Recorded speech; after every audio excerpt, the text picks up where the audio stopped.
Comment résoudre le plus grand mystère de l'existence? Dans l'Antiquité, les Égyptiens ont construit des tombeaux majestueux et momifié leurs défunts. Ils espéraient ainsi renaître et vivre éternellement. Vous n'avez jamais faim, vous ne vieillissez jamais, vous n'êtes jamais malade, vous ne mourrez pas. Le tombeau devient une sorte de microcosme où vit le mort.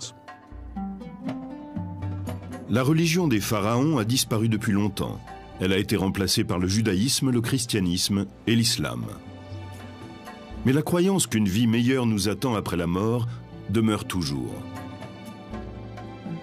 En fait, certaines des traditions anciennes de l'Égypte ont donné naissance à une nouvelle conception de la destinée.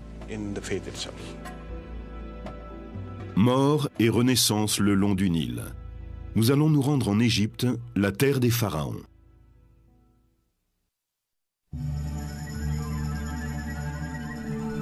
Aucune expérience humaine n'est aussi définitive et inévitable que la mort. Le désir d'y faire face a inspiré certaines des croyances religieuses les plus profondes de l'Égypte ancienne. Il est à l'origine de la construction de ces monuments extraordinaires. Et au centre de tout cela, on rencontre la promesse d'une renaissance et de la vie éternelle après la mort. C'est un concept aussi vieux que l'Égypte elle-même. Il y a 12 000 ans, bien avant les pyramides et les pharaons, les premiers habitants vivaient dans des villages situés sur les bords du Nil et brûlaient leurs morts dans le désert. Mais ces tombes primitives ne renfermaient pas uniquement le corps du défunt. Les fouilles y ont révélé la présence de nourriture, de produits de beauté et d'outils. Les défunts étaient peut-être censés utiliser eux-mêmes ces objets, à moins qu'ils n'aient été obligés d'en faire don à des puissances suprêmes après leur mort. Nous n'avons pas réellement la réponse, mais leur présence indique que ces gens croyaient à une vie dans l'au-delà.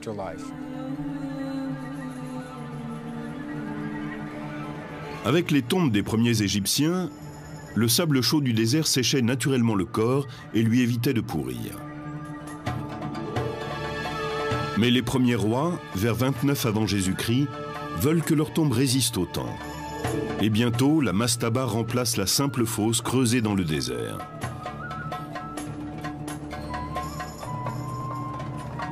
En brique ou en pierre, la mastaba est un tombeau rectangulaire à toit plat. Des espaces rituels et des pièces de stockage sont ménagés au-dessus du sol, tandis que le corps est placé en sécurité dans une chambre souterraine. Les tombes deviennent plus complexes, mais le soleil et le sable ne dessèchent plus le corps, puisqu'ils ne sont plus en contact direct avec lui. Il n'est plus préservé. Il va donc procéder à deux opérations, la momification et la préservation du corps.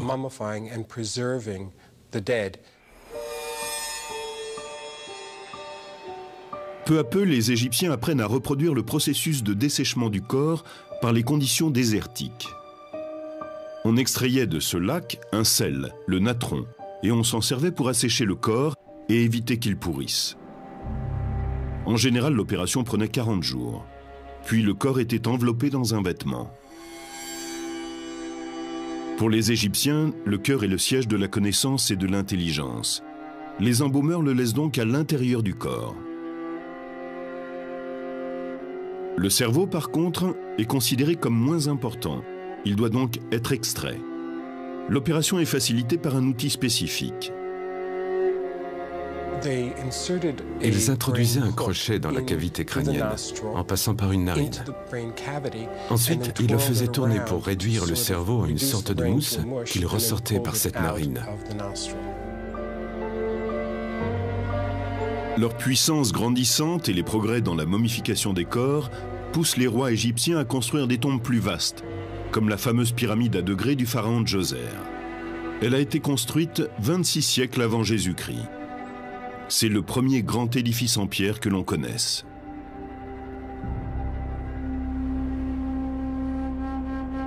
Il est bientôt suivi par la première grande pyramide bâtie par le pharaon Snéfrou. Et son fils Khéops construit la plus grande de toutes, la grande pyramide de Gizeh.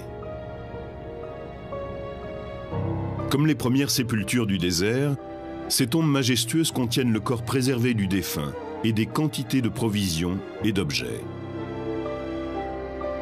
Mais les pharaons ne sont pas entourés de simples pots de terre.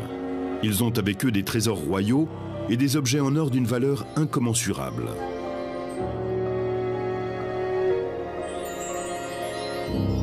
Les pyramides, grandes ou petites, servent le même but. Ce sont des outils de renaissance. Elles sont construites pour permettre aux défunts rois de devenir un esprit promis à la vie éternelle. Cette idée de vivre après la mort, c'était la possibilité de sortir de la tombe à l'aurore et de vivre dans le monde durant la journée, puis à la nuit de retourner dans sa tombe. Le paradis était l'Égypte même, le meilleur de tous les mondes possibles, mais sans les inconforts physiques liés au corps. Vous n'avez jamais faim, vous ne vieillissez jamais, vous n'êtes jamais malade, vous ne mourrez pas.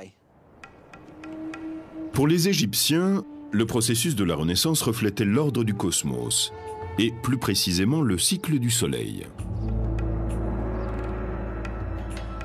Chaque nuit, le Soleil descendait dans le monde souterrain, ou Duot.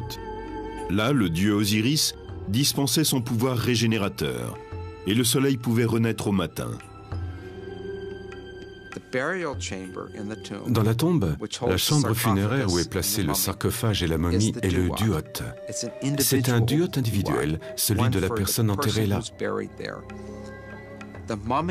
La momie de la personne est l'Osiris de cette personne. L'esprit doit entrer la nuit dans la momie pour en recevoir le pouvoir de revenir à la vie au matin. Une fois que c'est fait, il peut quitter la tombe pour rejoindre le monde des vivants.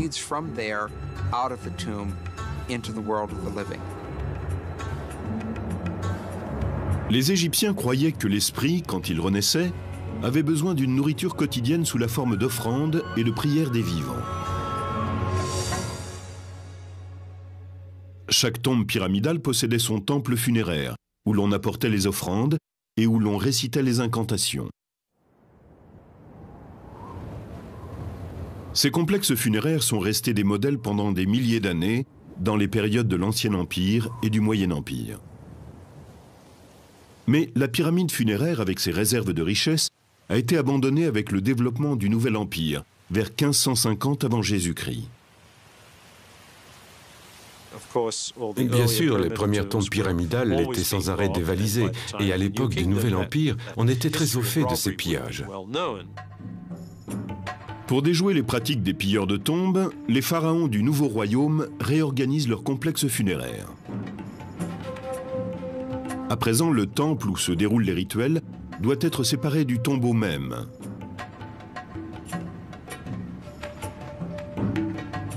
La plupart des temples funéraires, comme celui-ci édifié à Médinet Abou par Ramsès III, ressemblaient à des édifices bâtis pour les dieux. Ils suivaient les plans conçus par les architectes du Nouvel Empire, avec une entrée à pylônes, une cour ouverte au public, une salle hypostyle fermée et un sanctuaire intérieur pour les rituels funéraires quotidiens.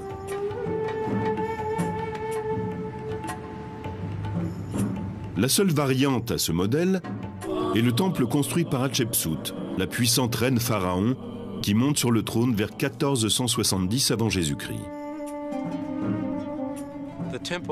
Le temple d'Hatshepsut, à Deir el-Bahri, est placé au pied des falaises à degrés très élevés.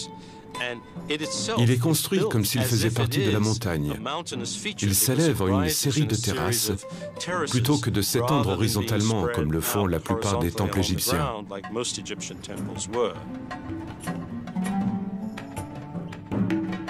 Ces temples funéraires royaux s'étendent sur la rive ouest du Nil, à la lisière de la zone inondable. Pour mettre un terme au pillage des tombes, les sites funéraires sont cachés dans un canyon accidenté du désert, la vallée des rois.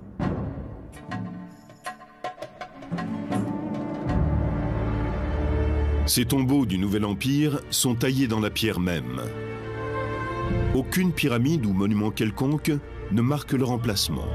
Rien qui puisse servir de repère aux voleurs éventuels. À l'intérieur, pourtant, la chambre funéraire poursuit la tradition et reflète le cosmos à une échelle plus intime. Au plafond de la chambre funéraire sont représentés les étoiles ou d'autres symboles célestes. On voit également sur les murs des scènes qui le plus souvent décrivent le monde des vivants. Le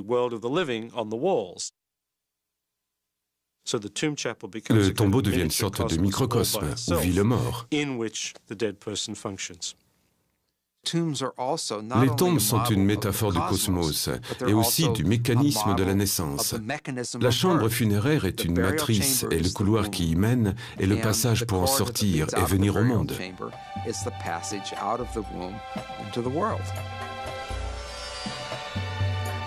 Mais pour que le défunt atteigne la vie éternelle, il ne suffit pas de lui élever un tombeau et que son corps soit momifié. Il ne peut renaître sans que son esprit ait affronté le jugement du monde souterrain en présence du grand dieu Osiris.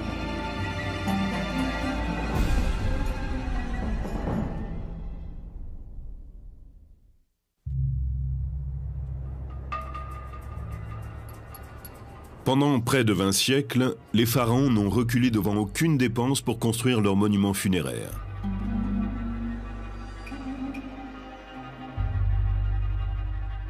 Il arrive aussi que des nobles de haut rang ou des membres de l'élite, des scribes, des prêtres ou d'autres personnages officiels se fassent construire des tombeaux.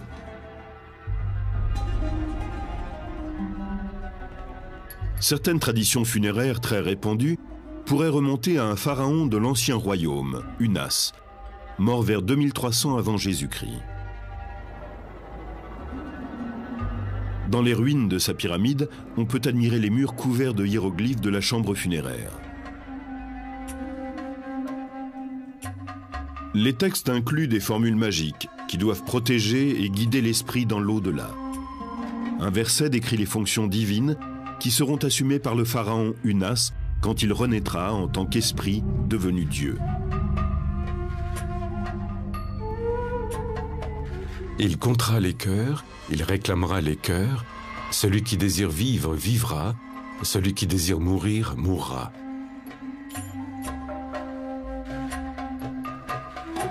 Connus comme les textes des pyramides, ces formules puissantes sont apparues pour la première fois dans ce tombeau et pendant des siècles n'ont été valables que pour les rois.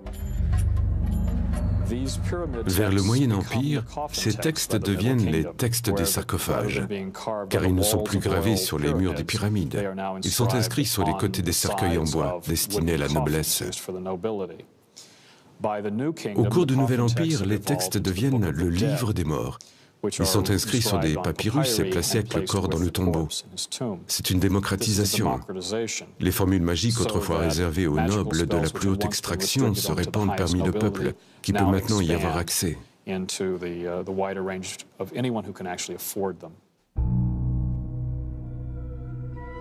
Pourtant, la vie éternelle n'est pas acquise automatiquement. Il faut gagner sa renaissance. Après la mort, le défunt affronte un moment de règlement des comptes, un jugement divin en présence d'Osiris, le maître de l'au-delà, et d'un tribunal de Dieu assesseur. Le premier examen s'appelle la confession négative. Il y avait un certain nombre de choses que la personne ne devait pas faire au cours de sa vie. Les défunts affirmaient donc devant les dieux, lors de leur jugement, « Je n'ai pas triché, je n'ai pas menti, je n'ai pas désobéi aux dieux ni au roi ». Je n'ai pas volé, je n'ai tué personne, je n'ai manqué de respect à personne. Et s'il réussissait à convaincre ses juges qu'il avait agi d'une façon socialement responsable, il était déclaré juste de voix, Maha-ha-ru, ce qui signifiait qu'il n'avait pas menti. Une fois que vous avez passé cette étape, il y a la pesée du cœur. Le cœur, pour les anciens Égyptiens, est le siège de toutes les pensées et émotions. Il incarne la personne. Sous le regard du défunt, le cœur est mis en balance contre une plume, symbole du Maat. Pour les Égyptiens, le Maat est comment les choses doivent être. Si vous avez mené une vie honnête, les deux plateaux de la balance s'équilibrent. Et dans ce cas, vous passez l'étape du jugement et poursuivez jusqu'à la vie éternelle.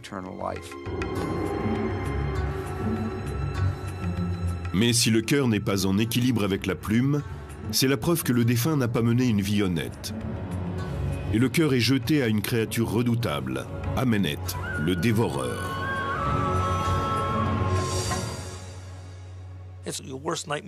Votre pire cauchemar devient réalité. Il attend là, la gueule ouverte, que ce petit morceau lui soit jeté. Et quand le cœur du défunt est jeté à Amenet, il le dévore. Vous êtes mort, anéanti, fini. Il n'y a pas de seconde chance. Votre vie est terminée.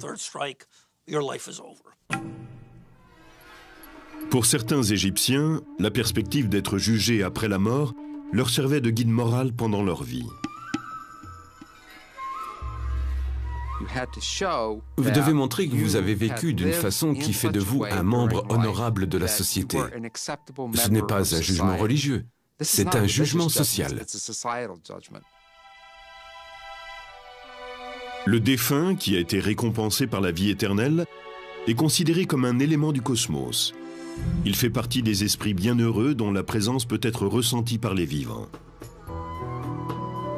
Différents textes nous apprennent que les gens demandaient à leurs parents défunts de les aider, que ce soit pour des problèmes juridiques ou pour avoir des enfants, par exemple. Il est extraordinaire de constater que la vie et la mort n'étaient pas aussi séparées qu'ils le sont aujourd'hui. La mort était une sorte de transition perméable. Les défunts étaient toujours capables de vous aider au cours de votre vie. Le lieu de communication entre les vivants et les morts est présent dans la tombe. C'est un grand bas-relief en pierre qu'on appelle la fausse porte. La fausse porte est un élément architectural que nous retrouvons dans toutes les tombes. C'est l'endroit où les gens viennent témoigner leur respect et leur dévotion à leurs ancêtres.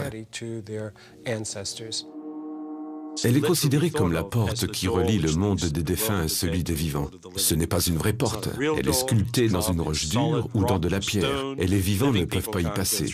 Mais les morts, eux, le peuvent. La personne qui demande l'aide du défunt écrit sa requête et la porte au tombeau.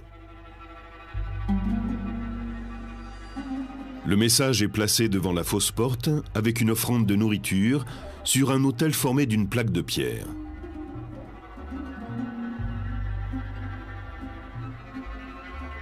Le message est inscrit sur le côté de la poterie. On plaçait sans doute un plat de poisson sur le dessus. L'homme qui écrit ici voudrait que sa femme ait des enfants et demande à son père défunt d'intercéder. C'est comme s'ils avaient un échange tous les deux. Ce message est très curieux. Il parle de deux servantes qu'il semble accuser d'empêcher sa femme d'être enceinte. On ne peut pas dire qu'il soupçonne les servantes de lui avoir jeté un sort ou ce genre de choses. C'est impossible à partir de ce seul document. Nous n'avons pas encore compris l'essentiel parce que les deux interlocuteurs sont parfaitement au courant de la situation. Nous n'avons donc que des détails partiels.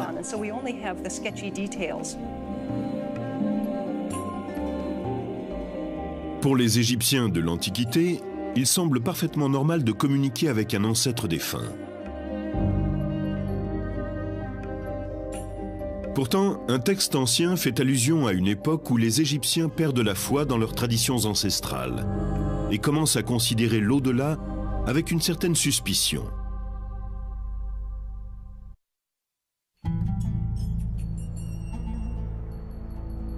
La pyramide de Khéops domine le plateau de Gizeh depuis plus de 4000 ans.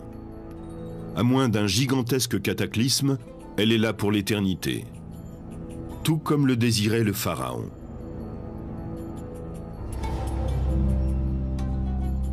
Les croyances funéraires de l'ancienne Égypte ont fait l'objet de changements permanents à travers 30 siècles d'histoire.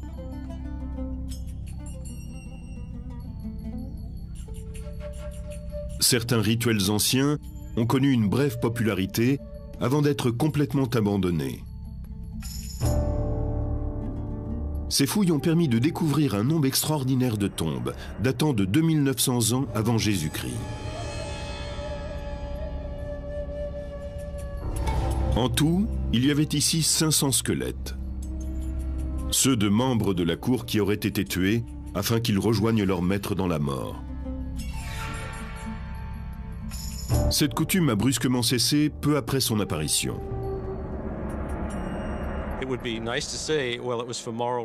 Ce serait bien de pouvoir dire que c'était pour des raisons morales, mais nous l'ignorons. Nous savons simplement que cette pratique s'est arrêtée. Les nombreuses représentations de serviteurs dans les tombes royales ou dans d'autres tombes servaient sans doute de substitut aux vrais serviteurs que l'on enterrait aux côtés des premiers rois.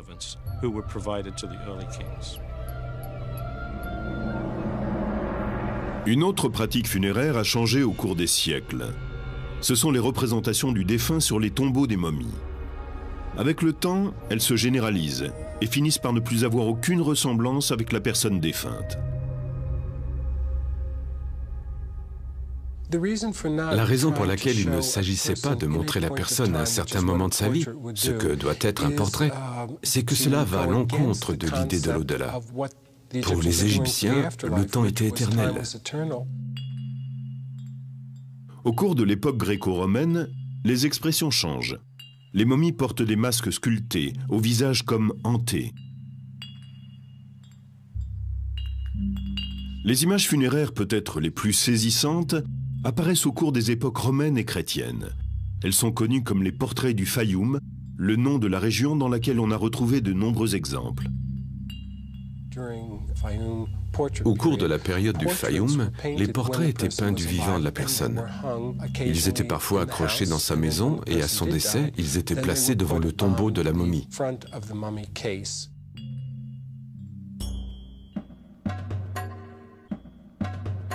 Un des changements les plus singuliers dans les coutumes funéraires est l'élévation d'un mortel au rang de Dieu.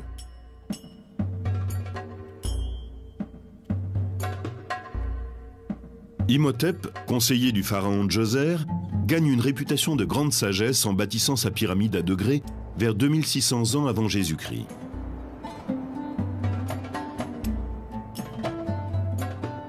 Après sa mort, une croyance se développe, selon laquelle il peut intercéder auprès des dieux, ce qui est jusque-là le privilège des pharaons. Il est devenu ce que nous appelons un saint, ce qui n'était pas habituel dans l'Égypte ancienne. Peu d'individus ont acquis cette réputation posthume sans être de sang royal.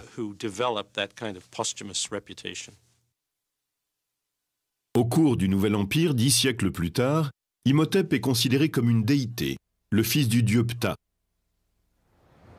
Et à l'époque gréco-romaine, les inscriptions sur les temples attribuent à Imhotep la crue annuelle du Nil.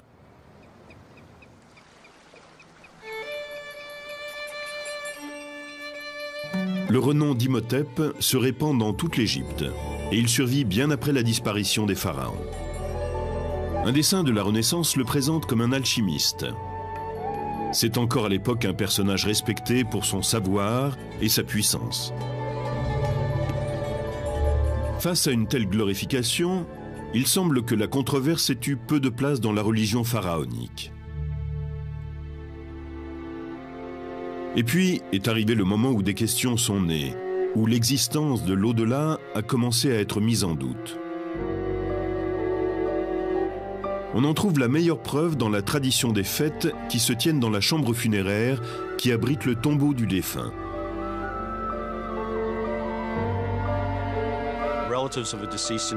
Les parents prenaient un repas et célébraient le défunt qui était censé se joindre à eux en esprit. En ces occasions, il y avait souvent un harpiste qui interprétait des chants appropriés à la circonstance. En général, il disait aux morts qu'il allait certainement se plaire dans l'au-delà, que c'était un endroit sûr où il pourrait se reposer et se substanter.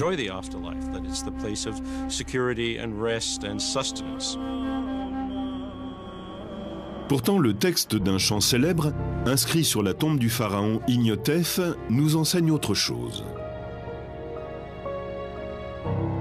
Il pose des questions explicites sur la Renaissance et proclame que jamais celui qui part ne revient.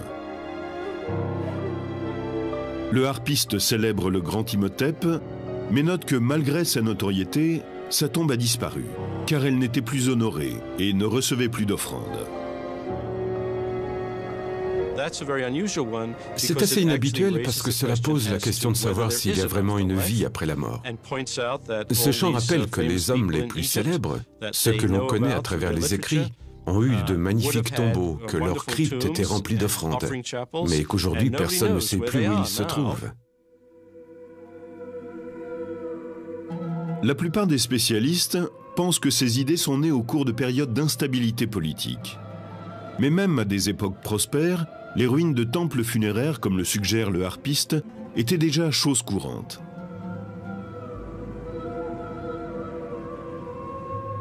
Ramsès II est l'un des plus grands pharaons de l'Égypte et un de ses bâtisseurs les plus obsessionnels. Il ne reste plus de son temple funéraire autrefois immense que des colonnes éparpillées et des statues brisées. Amenhotep III est un autre grand bâtisseur. Son temple funéraire était le plus imposant de tous. Pourtant, il n'en reste pas grand-chose à part ses statues. Les pharaons qui lui ont succédé se sont servis de son temple comme d'une carrière. Ils en ont pris jusqu'au dernier bloc. Les pharaons étaient très préoccupés par l'érection de leur temple. Ce n'était pas simplement une question de beauté. Il était essentiel pour leur vie dans l'au-delà que l'édifice soit bâti selon les règles. Et cela ne les gênait aucunement de détruire le temple d'un autre pharaon pour terminer plus vite le leur.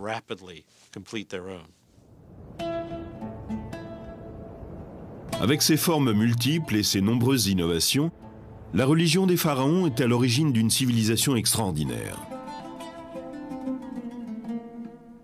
Des milliers d'années s'écoulent entre les tombes primitives du désert et les pratiques raffinées des pharaons du Nouvel Empire. Mais bientôt, d'autres changements se préparent. L'arrivée en Égypte d'une nouvelle foi, le christianisme, va apporter une réponse différente à la question de la vie dans l'au-delà.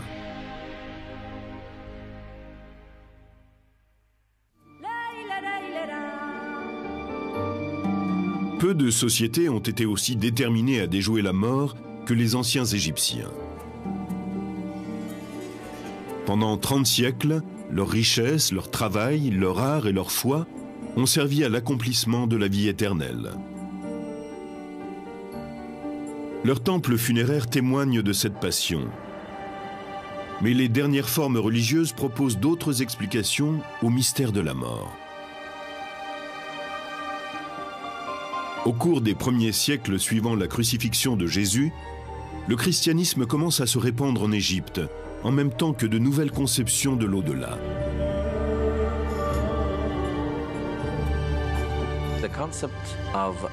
La résurrection et l'immortalité auxquelles croyaient les pharaons nécessitaient la préservation du corps. Dans le christianisme, la résurrection s'effectue à travers Jésus-Christ et non par la préservation du corps.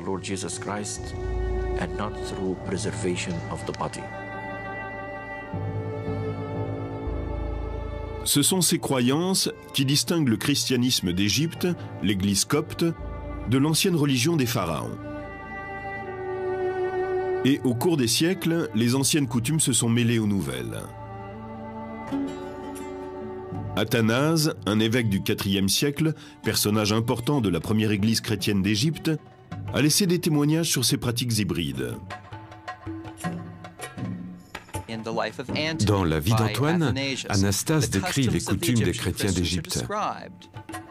Les gens sont momifiés et leurs corps sont ensuite placés dans un endroit accessible à la famille.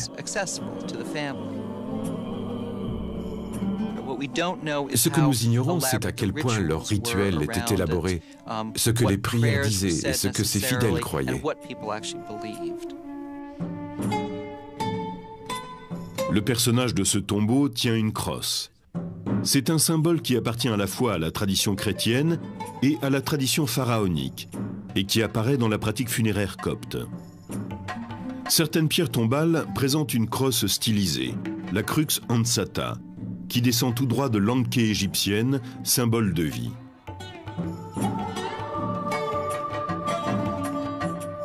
Sur cette pierre tombale, un ange chrétien partage l'espace avec le protecteur des pharaons, le disque solaire, encadré de 2 cobras royaux. Ici, on aperçoit un escalier, symbole copte de la résurrection. Mais dans l'Antiquité égyptienne, cette même image évoquait la Renaissance. Autre écho à la religion des pharaons, les Coptes croient que les vivants peuvent demander l'aide d'un défunt vertueux pour leurs problèmes quotidiens. Nous croyons en l'intercession des saints.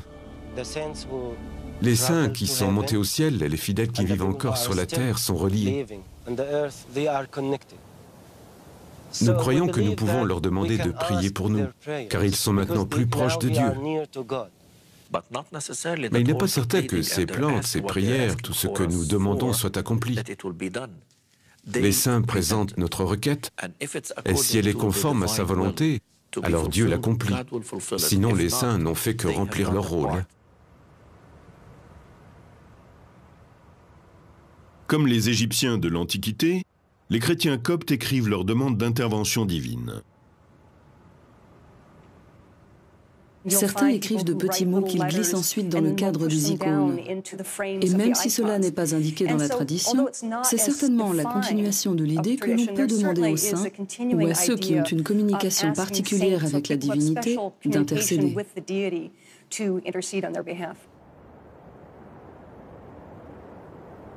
Cette quête d'intercession se répand très loin, jusqu'en des endroits saints comme le monastère Saint-Antoine, situé dans un endroit reculé du désert égyptien. Parmi les moines, un évêque, Joseph, était particulièrement apprécié. Il est mort ici en 1826. Après sa mort, l'Église l'a élevé au rang de saint de l'Église copte. Par chance, 140 ans plus tard, il est tombé de fortes pluies sur le monastère et nous avons dû nettoyer le cimetière. Quand les moines ont ouvert sa tombe, ils ont trouvé son corps entièrement intact. Maintenant, il est conservé ici dans l'église.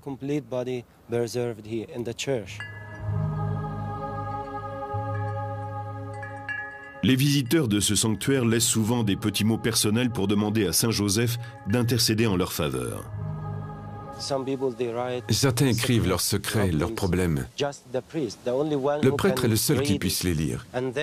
Quand nous avons achevé les prières, nous rassemblons les papiers, tous les petits mots, et nous les brûlons pour que le secret soit préservé. Dans les profondeurs, sous le sanctuaire, se trouve une cave isolée. Au IVe siècle, elle était occupée par le fondateur du monastère, Saint Antoine. Beaucoup parmi ceux qui viennent en pèlerinage jusqu'à cette cave laissent derrière eux un mot pour Saint Antoine. Ce sont des lettres écrites par un vivant et destinées à un mort, comme à l'époque des pharaons. Mais les chrétiens coptes ne sont pas les seuls à avoir adopté cette très ancienne pratique. On retrouve des liens entre le judaïsme et la religion égyptienne dans les récits de la Bible, comme celui de Moïse, de l'Exode ou des 10 commandements.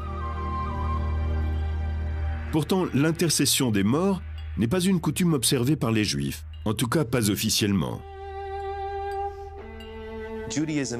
Le judaïsme ne croit pas à un intermédiaire entre la personne et le Créateur. Il affirme ceci de particulier que tout être humain doit avoir et a le droit d'avoir une relation personnelle avec le Créateur.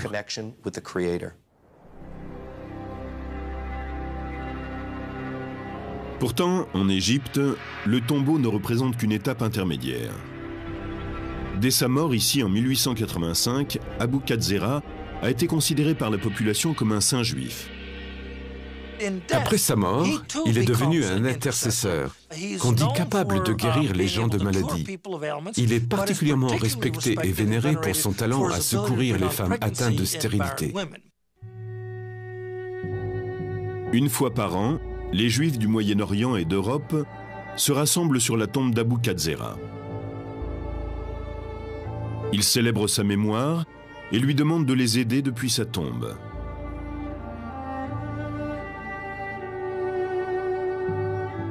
Il n'y a peut-être qu'en Égypte qu'on puisse trouver de telles contradictions apparentes. D'un côté un saint juif et de l'autre des pierres gravées chrétiennes portant des images pharaoniques. Aujourd'hui, l'islam est la foi dominante dans ce berceau des religions. Mais même aujourd'hui, quelques 20 siècles après le dernier pharaon, on retrouve des traces des anciennes traditions funéraires dans les coutumes populaires des musulmans d'Égypte.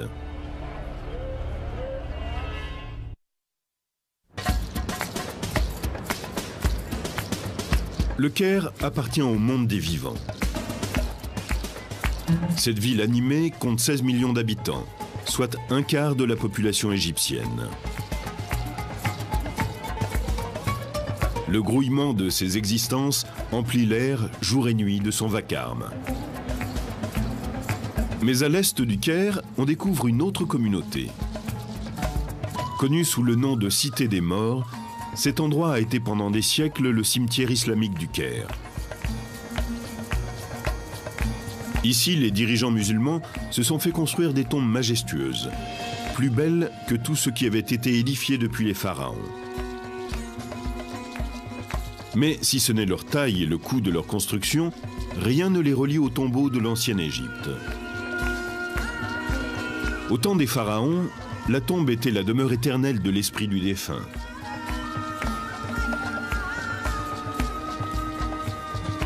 Dans l'islam, la tombe est un abri temporaire entre la mort et le jugement dernier. Les musulmans espèrent être admis dans un paradis merveilleux de jardins, de palais et d'éternel bien-être. La personne sera jugée sur la base de ses actions et de ses paroles. C'est à ce moment-là qu'on décidera de sa destination finale. Soit elle ira au paradis, soit dans les flammes de l'enfer. Ces tombeaux imposants ont certes été construits par des musulmans, mais ils violent les préceptes édictés par le prophète. Pour mettre sur un même pied d'égalité tous les fidèles, Mohammed précise que les tombes doivent être toutes simples et se situer au niveau du sol. Un musulman doit être enterré de façon quasi invisible. L'islam orthodoxe appelle cela « taqswid al-qubur », le nivellement des tombes.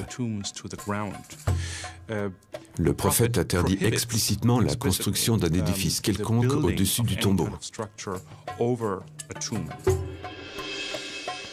Mohammed lui-même a été enterré humblement sous le sol de sa maison, après sa mort en 632. Mais contre ses vœux express, ses disciples, pleins de dévotion, s'empressent de construire sur sa tombe une vaste mosquée. Ce mélange entre l'islam orthodoxe et les penchants de la nature humaine ont donné naissance à des coutumes funéraires qui durent encore aujourd'hui.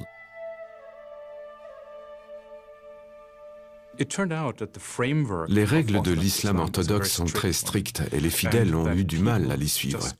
Cela a conduit très vite au développement d'un islam populaire.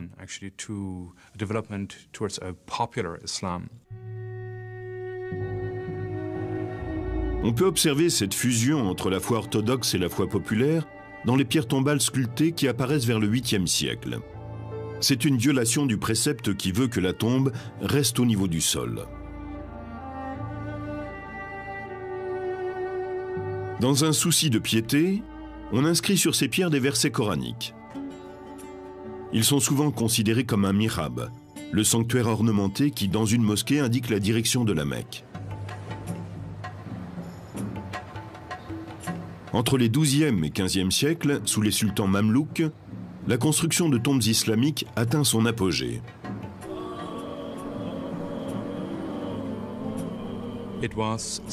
Elles indiquent le statut du défunt. Le sultan se faisait construire un tombeau somptueux pour montrer le rang qu'il occupait au cours de sa vie. Ce mausolée a été construit pour le sultan Al-Zahir Barkouk, mort à la fin des années 30. Au centre, on trouve une grande cour, semblable à celle d'une mosquée, et au milieu de celle-ci, ce qui était une fontaine. La tombe du sultan Barkouk repose sous un immense dôme. L'espace ainsi créé mesure près de 15 mètres de diamètre et comprend 6 niveaux en hauteur.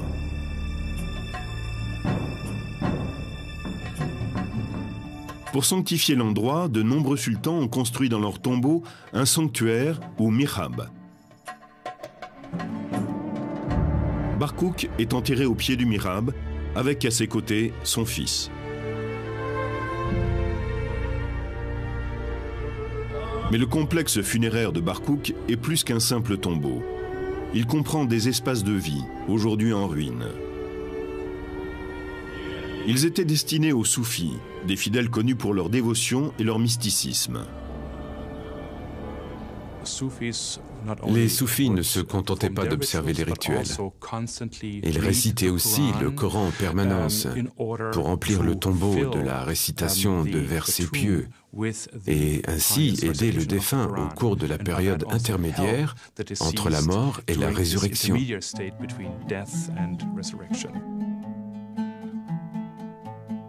Dans l'ancienne Égypte aussi, on croyait que les prières dites par les vivants étaient bénéfiques aux défunts. Bien que l'islam ne soit pas issu de la religion des pharaons, on observe qu'il existe certaines ressemblances entre les deux.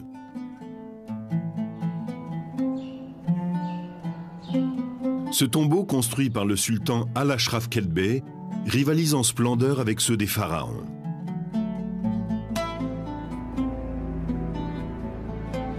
Il s'agit de témoigner de la puissance et de la gloire du souverain.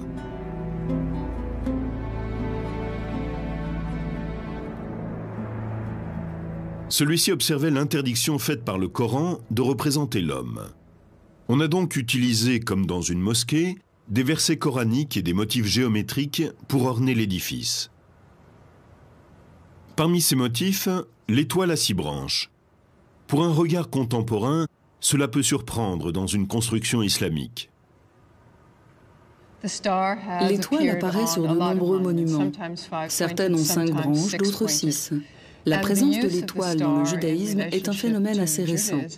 Ici, au Caire, elle est très certainement antérieure à toute référence religieuse et demeure un simple motif géométrique.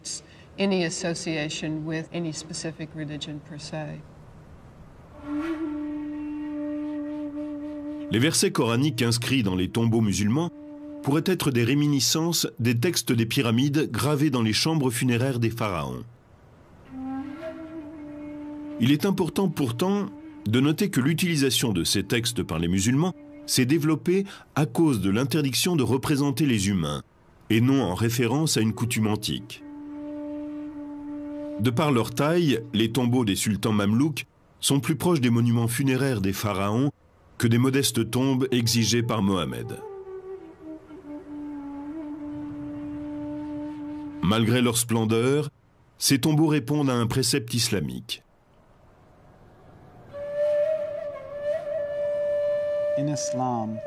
Dans l'islam, on rappelle que lorsqu'un individu meurt, son lien avec ce monde est coupé, sauf en cas de 3 signes de bienfait, ainsi qu'il est dit. Un enfant que l'on a bien élevé, une connaissance utile à tous que l'on laisse derrière soi, représente des formes de bienfait. Les bienfaits sont des dons que les musulmans laissent à leur communauté, des héritages que les morts laissent aux vivants. Le bienfait de Barkouk a été de fournir des espaces de vie aux soufis. Dans ce complexe, Kelbey a créé aussi une madrasa, une école où l'on enseigne le Coran. Au XIVe siècle, ce bâtiment était un hôpital qui traitait les affections connues à l'époque. La communauté musulmane pouvait s'y faire soigner tout à fait gratuitement. C'était un bienfait du sultan Al-Mansour Qalawun.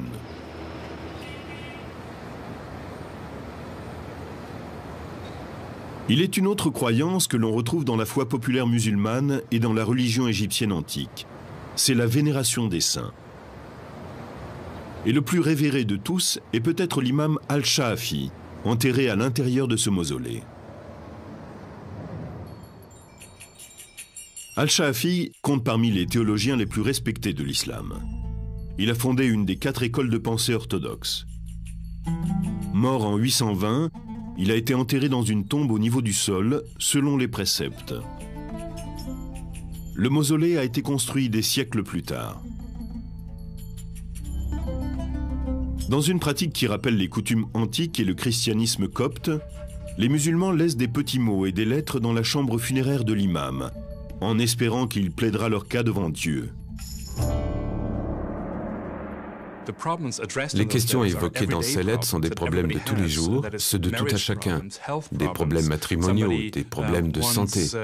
Quelqu'un veut des enfants et ne peut en avoir. Et tous ces soucis sont exposés aux saints. La tombe de l'imam Al-Shaafi, comme la mosquée construite au-dessus de la tombe de Mohammed, sont un curieux exemple de la rencontre entre la foi populaire et la foi orthodoxe. Au début du IXe siècle, Al-Shaafi était une autorité officielle au Caire. Il connaissait parfaitement l'interdiction de vénérer les saints édictée par le prophète. Et il aurait certainement été choqué de voir qu'on venait en pèlerinage sur sa tombe et qu'on y déposait des missives pour lui. Le Coran a une position très claire là-dessus. Il dit « Il n'y a pas de bienfait qui passe par un être humain si ce n'est par la volonté de Dieu ». La tombe d'Al-Shaafi nous apporte un exemple du mélange des cultures dans le domaine de la foi. Certaines vieilles traditions égyptiennes ont perduré et ont donné naissance à de nouveaux concepts religieux.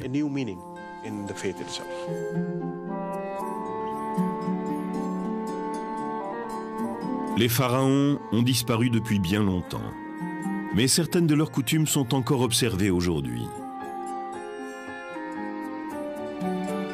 Peut-être les êtres humains partagent-ils un besoin commun de traverser la frontière qui sépare les vivants et les morts. Ce désir est certes compréhensible et permet que le caractère définitif de la mort soit considéré comme une illusion. En Égypte, de nombreuses religions se sont confrontées au cours des siècles avec le mystère ultime de la vie. Et chacune a trouvé sa manière d'expliquer la mort et d'indiquer à ses fidèles un pont vers l'éternité.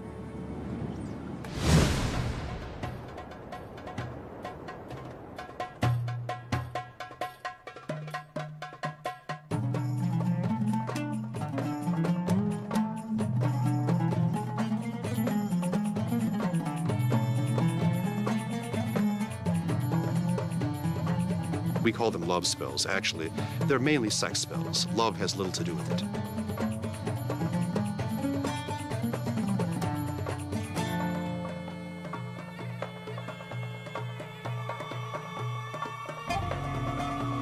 So this ancient Egyptian curing fluid of Isis becomes a standard of medieval and early modern medicine.